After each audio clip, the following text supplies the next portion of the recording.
Hello students, तो चलिए आज हम लोग शुरुआत करते हैं क्लास 10 के एक्सरसाइज 7.2 के क्वेश्चन नंबर 7 का, जो कि है find the coordinates of a point A where A B is a diameter of a circle whose centre is 2, -3 and B is 1, 4।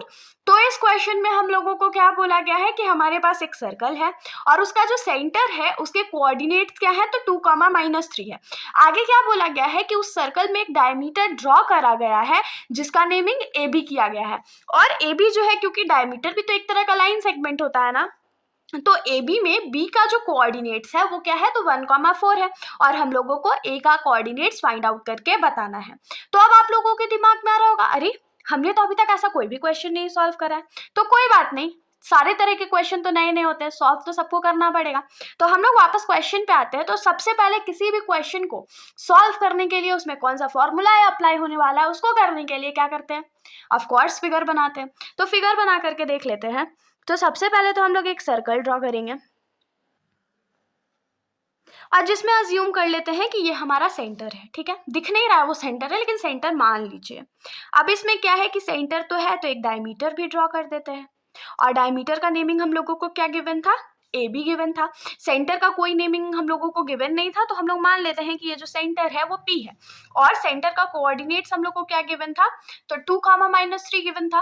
और बी का कोऑर्डिनेट्स हम लोग को क्या गिवन था, तो 1, 4 गिवन था। ठीक है, अब हम लोग क्या करेंगे, तो ए का कोऑर्डिनेट फाइंड करना है। करेंगे कैसे, तो आप लोगों को याद होगा कि जब आप लोग सर्कल्स के बारे में बचपन में पढ़ रहे थे तो हमने ये जाना था कि एक डायमीटर जो होता है, अगर क्या ऑफ कोर्स वो सेंटर से क्रॉस करता है, तो जो सेंटर होता है वो डायमीटर को 2 इक्वल पार्ट्स में डिवाइड कर देता है, करता है ना।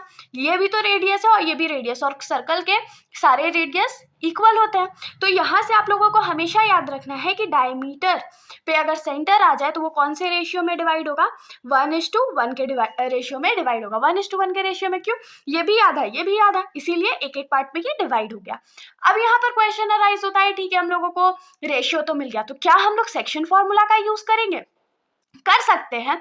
लेकिन यहाँ पर सेक्शन फॉर्मूला में सॉल्व करने के लिए टाइम लगेगा, उतना टाइम क्यों एग्जाम में वेस्ट करना है। तो इसके लिए हमने क्वेश्चन नंबर 6 में एक फॉर्मूला पढ़ा था जो कि था mid point formula. Mid point formula में क्या होता था, एक लाइन सेगमेंट होता था और जब उसको कोई मिड पॉइंट 2 इक्वल पार्ट्स में डिवाइड कर देता था तब हम लोग मिड पॉइंट फॉर्मूला का यूज करते थे। तो यहाँ पर भी हम लोग सेम चीज करेंगे। यहाँ पर पॉइंट पी जो है वो ए बी लाइन सेगमेंट को 2 इक्वल पार्ट्स में डिवाइड कर दे रहा है, इसीलिए हम लोग मिड पॉइंट फॉर्मूला का यूज कर रहे हैं। अब मिड पॉइंट फॉर्मूला यूज करने से पहले ए का कोऑर्डिनेट्स हम लोगों को कुछ अज्यूम करना पड़ेगा। तो अज्यूम कर लेते हैं x1 और y1। ठीक है, अब यहाँ पर हम लोग क्या लिखेंगे, let the coordinates of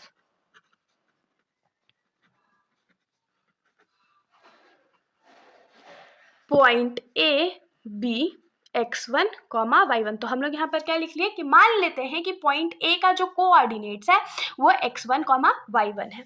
now हम लोग क्या है यहाँ दिख रहा है, we know that P is the centre of the circle and AB is a diameter. AB जो है यहाँ पर वो एक डायमीटर है। और एक चीज हम लोगों को यहाँ क्वेश्चन में क्या दिख रहा है कि पॉइंट P जो है या जो सेंटर है वो क्या कर रहा है, तो डायमीटर को 2 इक्वल पार्ट्स में डिवाइड कर दे रहा है। तो यहाँ पर क्या लिखेंगे, P डिवाइड्स डायमीटर AB इन 2 इक्वल पार्ट्स, और हम लोग क्या बोल सकते हैं, इन रेशियो 1:1। ठीक है, अब जब भी हमारा रेशियो 1:1 आ जाता है तो हम लोग सिंपली क्या करते हैं, मिड पॉइंट फॉर्मूला का यूज करते हैं। तो यहाँ पर हम लोग लिखेंगे using mid point formula. Mid point formula से हम लोग क्या कर सकते हैं, तो याद रखिएगा कि मिड पॉइंट फॉर्मूला से ये जो पॉइंट लाइन सेगमेंट को डिवाइड करते हैं उसका x का वैल्यू और y का वैल्यू फाइंड कर सकते हैं। तो x का वैल्यू जो है उसको फाइंड करने के लिए हमारा फॉर्मूला क्या हो जाएगा, x1 + x2 डिवाइडेड बाई 2। और y का अगर वैल्यू फाइंड करना होता तो क्या हो जाएगा formula, y = y1 + y2 divided by 2। तो यहाँ पर लिख लेते हैं, x के लिए हमारा वैल्यू क्या हो जाएगा, x1 + x2 डिवाइडेड बाई 2। और अगर यही सेम चीज़ y के लिए तो क्या हो जाएगा, y1 plus y2 divided by 2। अब यहाँ पर देखिए हम लोगों को x का वैल्यू क्या पता है, 2 पता है। हम लोग x का वैल्यू किसको मान रहे हैं, तो ये जो पॉइंट P के कोऑर्डिनेट्स है ना उसको x और y मान रहे हैं। तो यहाँ क्या हो जाएगा, 2 इज इक्वल्स टू x1 का वैल्यू मतलब कि a का जो एब्सिसा है x का वैल्यू है क्या है, तो x1 है, प्लस x2 हमारा क्या हो जाएगा, b का एब्सिसा, तो b का एब्सिसा क्या है 1 है, डिवाइडेड बाई 2। y का वैल्यू जो हमारा है मतलब कि p का जो ऑर्डिनेट है वो क्या है, तो -3 है, इज इक्वल्स टू y1 तो हमारा ऐसे ही रहने वाला है, और y2 क्या हो जाएगा, तो b का ऑर्डिनेट, तो b का ऑर्डिनेट क्या था, 4 था, डिवाइडेड बाई 2। अब तो हम लोग इसको बहुत सिंपली बच्चा इसको सॉल्व कर सकता है ना, तो क्या करेंगे, 2 को इधर भेजेंगे तो 2 into 2 is equals to x1 plus 1 हो जाएगा, 2 2 सा क्या होता है 4 होता है, 4 is equals to x1 plus 1, और 1 जो राइट साइड में प्लस में है जब उसको लेफ्ट साइड में भेज देंगे तो क्या हो जाएगा, माइनस में हो जाएगा। तो इससे यहाँ से हम लोगों को x1 का जो वैल्यू मिलेगा वो क्या मिल जाएगा, 3 मिल जाएगा। अब सेम चीज़ हम लोग y1 के साथ करते हैं, तो ये जो 2 है वो जब लेफ्ट साइड में जाएगा तो मल्टीप्लाई में चला जाएगा, 3 2 जा कितना होता है 6 होता है, तो 6 is equal to y1 plus 4।